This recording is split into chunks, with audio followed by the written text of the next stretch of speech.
Today that we have a lot of ills. We have a lot of ills that we're seeing, experiencing in the church, in the lives of our ministers, in the lives of our pastors, in the lives of our so-called bishops and archbishops or whatever.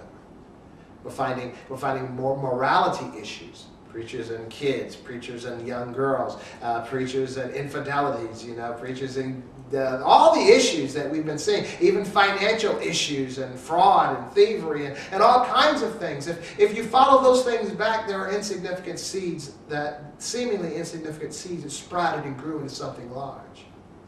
So I'm suggesting today we need to check ourselves if we can deal with our issues when they're small.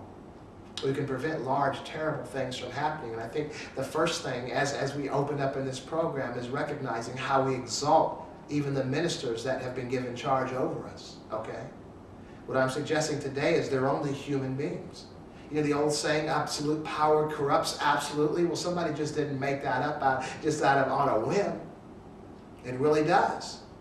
And so as we begin exalting our ministers, exalting our pastors, exalting our bishops, even calling them bishops is exalting an individual to a place that they can't handle.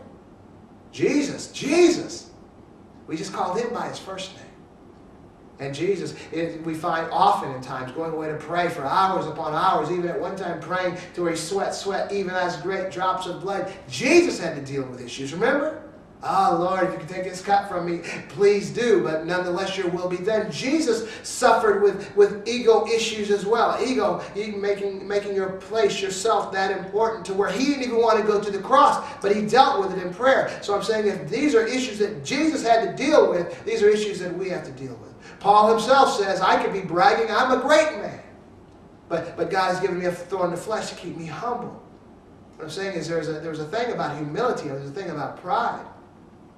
Pride comes before the fall. And look at our church today. So many people have fallen. So many things have fallen. You find even people being exploited in the church by these so-called pastors. And I was in church recently where a pastor said that, people call him on, this man called him on the phone for prayer and he wouldn't pray for him because he needed to pray for himself.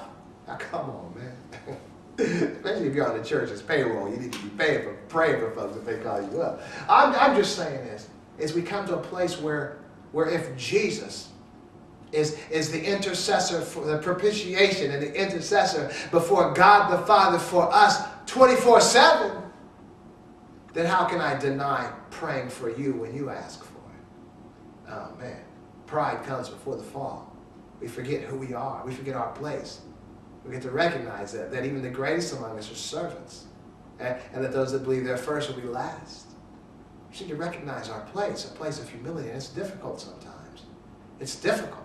I know this lady, she's always calling me Reverend. Now you can find a biblical place where we're not even supposed to be called Reverend, but I'm trying to tell her, quit calling me that. Don't call me that. I'm just Morton. But she keeps calling me that. Finally, I've just given up on it because it don't matter. Have it. But don't let it get to you is what I'm saying. Don't be concerned what people call you. Don't be concerned what your title is. Don't be concerned about the titles of others.